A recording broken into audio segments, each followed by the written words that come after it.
Moi, j'ai deux souvenirs principaux. Ma première journée à Garneau, j'étais en technique de réadaptation physique, puis c'est rentrer dans la clinique, voir les tables de traitement. La première journée, là, je suis tombé en amour avec la réadaptation. Fait que ça a vraiment été un coup de cœur. Je pense à un professeur d'histoire, Yves Pelletier, que j'avais beaucoup apprécié. Je pense il est encore dans le domaine il enseigne encore l'histoire, je crois, à l'Université Laval. Et un autre moment marquant, mais j'ai rencontré ma conjointe au Cégep Garneau, alors en 1977.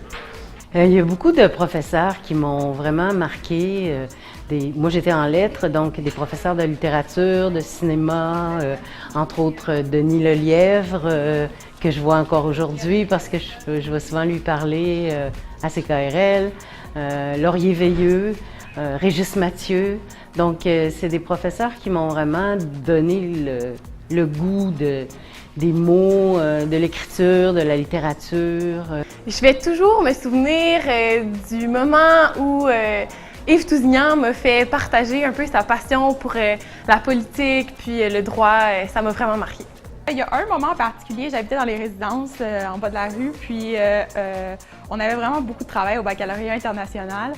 Donc, on se mettait en gang, puis on se faisait des choses au Pillsbury pour étudier jusqu'à 4 heures du matin. J'étais aussi fondateur du club de plein air là, de Garneau, fait qu'on a fait beaucoup de voyages avec les étudiants, puis on faisait beaucoup de conférences en revenant. Fait que ça aussi, c'est un grand souvenir que j'ai de Garneau.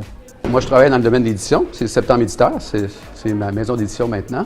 Alors, j'y suis depuis 34 ans. Alors, je poursuis plusieurs projets actuellement, dont un très intéressant pour les jeunes du secondaire, une plateforme interactive d'orientation.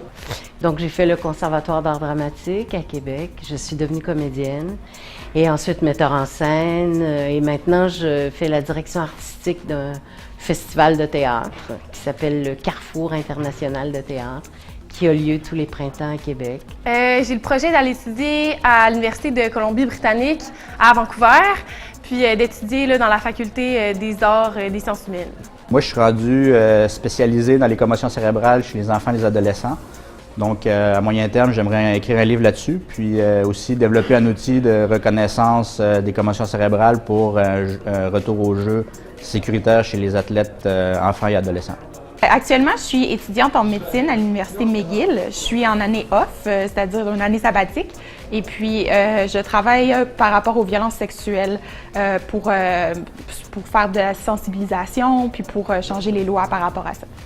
Si j'avais une chose à retenir de ce que j'ai appris ici, c'est ça, c'est la permission de la liberté et d'être soi-même et